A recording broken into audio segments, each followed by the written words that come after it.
Olá, essa é uma iniciativa do Clube da Empatia, um clube de leitura sobre o CNV, pensado nos seus 3 níveis, intrapessoal, interpessoal e sistêmico.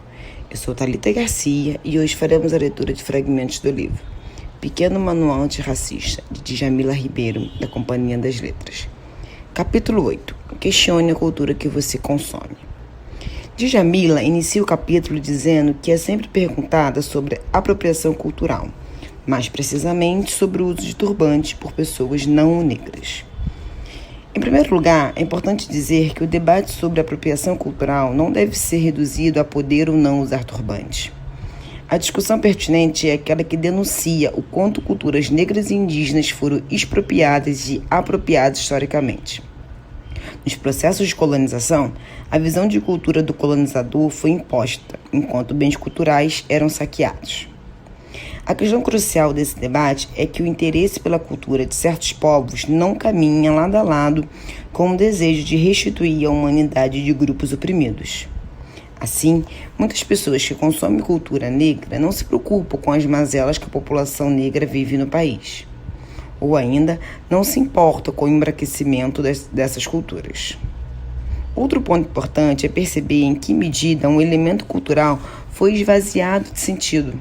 Portanto, é fundamental debater o papel do capitalismo na perpetuação do racismo. É importante que se tenha uma preocupação real em não desrespeitar os símbolos de outras culturas.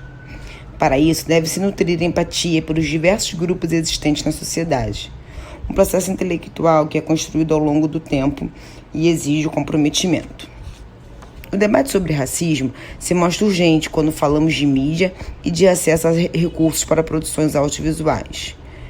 No documentário A Negação do Brasil, de diretor Joel Zito Araújo, há uma análise da influência das telenovelas no imaginário coletivo nacional. O diretor apresenta muitos casos de racismo e critica o lugar subalterno a que personagens negros são relegados.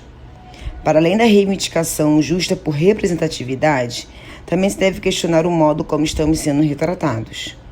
Muitas vezes, atores negros são contratados para atuarem como bandido ou bêbado, no caso dos homens, ou como empregada doméstica ou a gostosa, no caso das mulheres.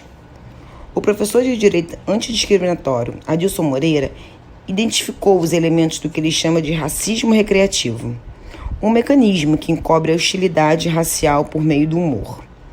No livro que escreveu sobre o tema, Moreira nomeia alguns estereótipos: Tião Macalé, o feio; Mussum, o bêbado; Vera Verão, a bicha preta. Segundo Moreira, o efeito cômico de Mussum era um exemplo do tipo de humor que visa provar uma suposta superioridade do homem branco em relação ao homem negro, uma vez que os personagens brancos eram representados de forma sóbria. Já Sueli Carneiro, ao escrever sobre Terra Nostra, novela dos anos 1999, responde aos elogios de que a novela estaria contribuindo para a autoestima da comunidade italiana. Em frases ditas na novela e destacada por Sueli, refletem a história da população negra no Brasil, que, após séculos de escravização, viram imigrantes europeus receber incentivos do Estado brasileiro, inclusive com terras, enquanto a negritude formalmente liberta pela Lei Áurea era deixada à margem. Os incentivos para imigrantes fizeram parte de uma política oficial de branqueamento da população do país, com base na crença do racismo biológico de que os negros representariam o atraso. Essa perspectiva marcou a história brasileira, valorizando culturas europeias em detrimento da cultura negra. Esses são alguns exemplos de estereótipos que confinam atores negros e atrizes negras, resultando em poucas opções de personagens que não sejam marcados por essa violência simbólica. Enquanto atores brancos e atrizes brancas recebem amplas oportunidades de representação na indústria audiovisual, negros e negras ainda lutam para que suas atuações não firam a humanidade de pessoas negras. Quando assistir a um filme ou uma novela, procure refletir sobre a presença ou a ausência de atores e atrizes negros. Quantas pessoas negras estão atuando? Que personagens interpretam? O mesmo vale para qualquer produto cultural. Quando for a uma exposição de arte, a uma festa literária, a um debate sobre poesia, quando ler um livro ou folhear uma revista.